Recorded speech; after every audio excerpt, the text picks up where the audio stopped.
नमस्कार दोस्तों, मेरा नाम है विश्व और आपको स्वागत है मेरे चैनल सिनेहॉलिक एक्सप्लेन्स में।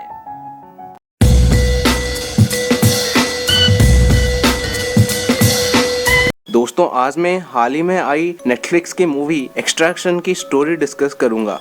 अगर आप इस चैनल में नए हैं तो प्लीज मेरे चैनल को सब्सक्राइब करके साइड में घंटी बजा दीजिए। इस मूवी को डायरेक्ट किए हैं सैम हारग्रेव, जो कि पास्ट में एक स्टंट कोऑर्डिनेटर रह चुके हैं और इसलिए इस मूवी का एक्शन बहुत तगड़ा है। ये मूवी क्वेडेड नामक एक बुक पे आधारित है और इस मूवी को रूसो ब्रदर्स ने प्रोड्यूस किया है, जिन्होंने MCU के एवेंजर्स, इन्फिनिटी वॉर और एंड गेम जैसे मूवी को डायरेक्ट किए हैं। मूवी के मुख्य किरदार में नजर आए हैं थॉर भाई, मतलब क्रिस हेम्सवर्थ एज टाइलर, जो कि एक मर्सिनरी था, मतलब कॉन्ट्रैक्ट्स में लोगों को मारता था और बचाता भी। फरहानी आज निक खान, टाइलर इसके टीम के लिए काम करता था। पंकज त्रिपाठी आज ओवी महाजन, ये इंडिया का बहुत बड़ा गैंगस्टर था और इसका एक बेटा भी था जिसका नाम ओवी महाजन जूनियर होता है। रणदीप हुडा आज साजू, ये पहले स्पेशल फोर्सेस का सोल्जर हुआ करता था और अब महाजन का राइट हैंड है। मूवी शुरू होता है बांग्लादेश के शहर ढाका में, जहां एक ब्रिज में टाइलर बुरी तरह से घायल होकर कुछ लोगों को मारकर आगे बढ़ रहा था। तभी पीछे से उसके गर्दन पे गोली लगती है और वो वहीं पे गिर जाता है। टाइलर का काफी ब्लीडिंग हो चुका था और उसे अपने बेटे का कुछ विजन्स आता है। फिर कहानी 2 दिन पहले मुंबई के एक स्कूल में शिफ्ट होता है, जहाँ पे हम ओवी को उसके दोस्तों के साथ घर लौटते देखते हैं। लौटते वक्त वो एक रेस्टोरेंट में ब्रेक लेते हैं और थोड़ा हैंग आउट करके ओवी घर पर लौट जाता है। घर में पहुंचते ही साजू उसे डेयरी के लिए इंक्वायरी करता है। ओवी बताता है कि वो दोस्तों के साथ थोड़ा रुक गया था। साजू उसे अगले टाइम से स्कूल से सीधा घर आने के लिए वार्न करता है। रात में ओवी के दोस्त उसे एक पार्टी में बुलाते हैं। रात में घर से निकल चुका था, इसलिए वो भी पार्टी करने क्लब चला जाता है। पार्टी में ओवी और उसका एक दोस्त क्लब से बाहर आकर स्मोकिंग करते हैं। तभी उधर पुलिस आता है और उन्हें धमकाता है और पलक झपकते ही एक पुलिस वाला ओवी के दोस्त को शूट करता है और ओवी को किडनैप करके ले जाता है। फिर scene Mumbai central prison jail में आता है, जहां महाजन को मिलने साजू आया हुआ होता है। ओवी के किडनैप के लिए महाजन साजू को रिस्पॉन्सिबल मानता है। ओवी को ढाका में एक ड्रग डीलर ने महाजन से दुश्मनी के लिए किडनैप किया हुआ होता है। महाजन साजू को उसके फैमिली का थ्रेट देकर ओवी को वापस लाने को कहता है। साजू निगोशिएशन की बात करता है। महाजन कहता है, ये बात पैसों की नहीं है, ये बात इज्जत की है और तुझे ही जाकर ओवी को लाना होगा। इधर साजू का वाइफ साजू के जाने से बहुत नाखुश था और ओवी को पैसे लेकर बचाने को कहती है, लेकिन महाजन के पास अभी उतना पैसा नहीं था। उसके सारे ब्लैक एसेट्स गवर्नमेंट ने जब्त कर दिए थे, इसलिए साजू के पास और कोई रास्ता नहीं था। साजू उसके वाइफ को बताता है, मैं एक टीम को जानता हूँ, लेकिन उन्हें देने के लिए महाजन के पास पैसे नहीं है, पर मेरे पास एक आइडिया है। इधर ऑस्ट्रेलिया में एक जगह पर टाइलर अपने दोस्तों के साथ चिल कर रहा होता है। टाइलर उठकर सामने एक गहरे झील में जंप करता है और पानी के अंदर कुछ समय मेडिटेट करता है और उसे अपने बेटे के कुछ विजन्स आते हैं। टाइलर वापस अपने अड्डे में आता है। उधर उसके टीम का हेड खान वेट कर रही थी।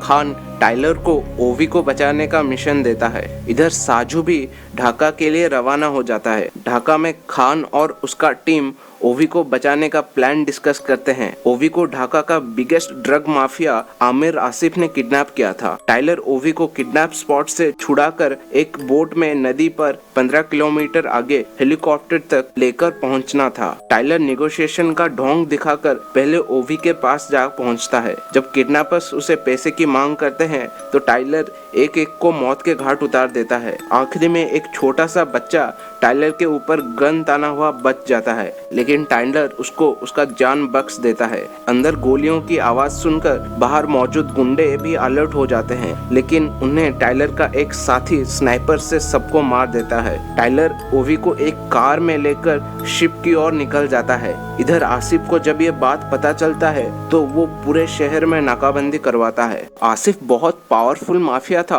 और पुलिस भी उसके अंडर काम करते थे। इधर टाइलर और ओवी जंगल के साइड में उतरते हैं और टाइलर ओवी को बुलेट प्रूफ जैकेट पहनाता है। टाइलर उसका लाइफ वीडियो प्रूफ अपने टीम को सेंड करता है। खान के टीम को अभी तक डील के मुताबिक कोई भी पेमेंट महाजन से रिसीव नहीं हुआ था, इसलिए उन्हें थोड़ा शक होता है। टाइलर और ओवी जंगल के रास्ते से नदी में शिप के ओर बढ़ने लगते हैं, जहां टाइलर के 2 और मेंबर्स उनका वेट कर रहे थे। तभी एक बोट में मास्क पहना आदमी आकर शिप में उन 2 मेंबर्स को मार देता है। जब ये बात खान को पता चलता है तो वो समझ जाती है उनके साथ धोखा हुआ है और उन्हें कोई पेमेंट नहीं मिलेगा। तभी शहर के पुलिस भी टाइलर को ढूंढने लगा था और पुलिस उस शिप तक पहुंच गया था। खान टाइलर को शिप में जाने से मना करता है। वो मास्क पहना आदमी टाइलर को भी अटैक करता है और वो कोई नहीं बल्कि खुद साजू था। साजू ओवी को बुलाता है, तुम मेरे साथ आ जाओ, मैं तुम्हें लेने आया हूँ।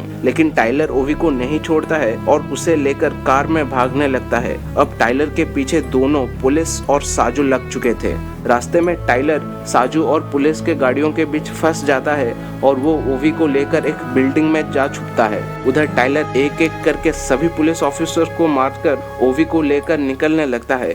तभी उसका सामना साजू के साथ होता है। दोनों के बीच काफी भिड़ंत होता है, जिसमें साजू को एक गाड़ी ठोक देती है और मौका पाकर टाइलर ओवी को लेकर वहां से ट्रक में निकल जाता है। पुलिस अभी भी टाइलर को पीछे कर रहा था, इसलिए टाइलर ओवी को लेकर एक ब्रिज के नीचे जंप मारकर उस ट्रक का एक्सीडेंट कर देता है, जिससे पुलिस को ये लगता है कि वो दोनों एक्सीडेंट से मारे गए हैं। लेकिन थोड़ी देर बाद डेड बॉडी ना मिलने पर उन्हें पता चलता है वो दोनों बच निकले हैं। आसिफ टाइलर और ओवी के ऊपर इनाम रखता है। ढाका के शहर में सारे छोटे बड़े गुंडों को कॉन्ट्रैक्ट दे देता है। टाइलर और ओवी किसी तरह एक फैक्ट्री में जा छुपते हैं, जहां टाइलर अपना मरहम पट्टी करवाता है। खान टाइलर को फोन करता है और बोलता है कि उनके साथ धोखा हुआ है और उन्हें कोई पैसा नहीं मिला है। खान उसे उस बच्चे को छोड़ देने की बात करता है और इसके बाद खान की टीम शहर के बाहर से टाइलर को एक चॉपर से बचा ले जाएगी। तभी टाइलर को अपने बच्चे की कुछ विजन्स आते हैं और वो ओवी को बचा के ही रहेगा ये डिसाइड करता है। इधर साजू बुरी तरह से घायल हो चुका था और वो एक होटल में जाकर ठहरता है।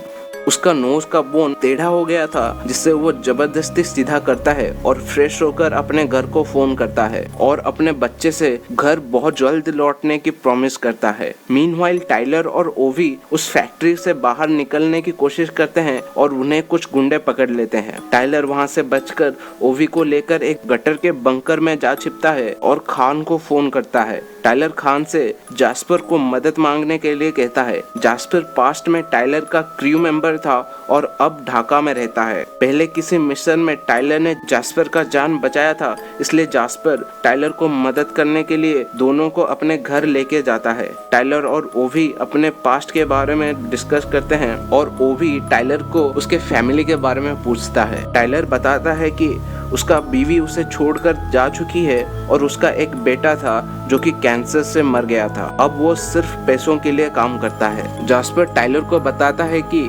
आसिफ और वो अब दोस्त बन चुके हैं और उसने आसिफ के साथ ओवी का डील कर दिया है। जास्पर टाइलर को बताता है, ये बच्चे को छोड़ दे, मैं तुझे बचाकर इस शहर से बाहर निकाल सकता हूँ। साथ ही साथ मुझे बहुत सारे पैसे भी मिलेंगे, जिनमें से मैं तुझे भी कुछ देने वाला हूँ। तू बस बच्चे को मेरे हवाले कर दे, वरना तेरे यहाँ से बच के जाना नामुमकिन है, क्योंकि ये शहर नदियों से घिरा हुआ है और बाहर आने जाने के लिए जो ब्रिजेस हैं, आसिफ कड़ी नाकाबंदी बनाया हुआ है। टाइलर समझ जाता है जास्पर ने भी उसको धोखा दिया है और उसने आसिफ को फोन करके उनका पता बता दिया है। जास्पर टाइलर को समझाने का नाकाम कोशिश करता है। उन दोनों के बीच लड़ाई शुरू हो जाता है। टाइलर पहले से घायल था और जास्पर उसे आसानी से नीचे गिराकर मारने लगता है। तभी ओवी आता है और नीचे पड़े गन से जास्पर को शूट कर देता है। जास्पर का मौत वहीं पर हो जाता है। अब उनका यहाँ से अकेले बच के जाने का चांस खतरों से खाली नहीं था। टाइलर साजू को फोन करता है और ओवी को शहर से निकालने के लिए हेल्प मांगता है। सुबह होता है। टाइलर ओवी को साजू के हवाले करता है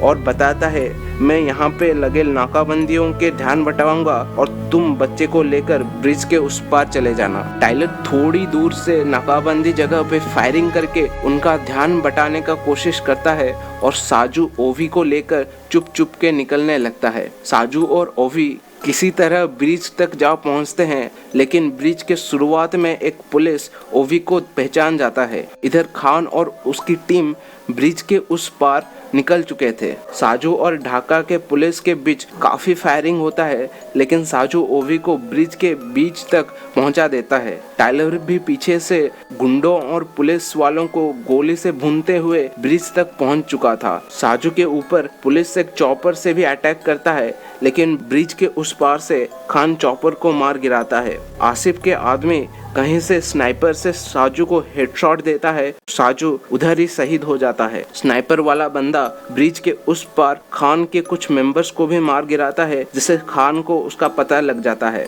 इधर ओवी ब्रिज के बीच में फंस गया था और टाइलर आके उसे छुड़ाता है। स्नाइपर वाला बंदा टाइलर को भी एम कर चुका था, लेकिन शूट करने पर गोली टाइलर के हाथ को चीर कर निकल जाता है। तभी खान उस स्नाइपर को स्पॉट कर लेती है और तुरंत ही उसको मार देती है। इधर टाइलर ओवी को भागने के लिए कहता है। ओवी भागकर ब्रिज के उस पार पहुंच जाता है, जहां उससे और टाइलर को लेने के लिए एक चॉपर आया हुआ होता है। टाइलर कुछ बचे गुंडों को मारता है और आगे बढ़ने लगता है, लेकिन तभी पीछे से कोई उसे गोली मार देता है, जो सीधे उसके गर्दन पे जा लगता है। टाइलर अब धराशायी हो चुका था। वो बहुत सारे गोली खा चुका था और उसे पता था यही उसका आखिरी वक्त है। वो चलने के हालत में नहीं था, लेकिन किसी तरह वो खड़े होके ब्रिज के साइड में जाता है और उसे कोई बचाने से पहले वो अपने बेटे को याद करता है और ब्रिज से नीचे गिर जाता है। खान की टीम ओवी को लेकर फौरन वहां से निकल जाती है। फिर मूवी के एंड में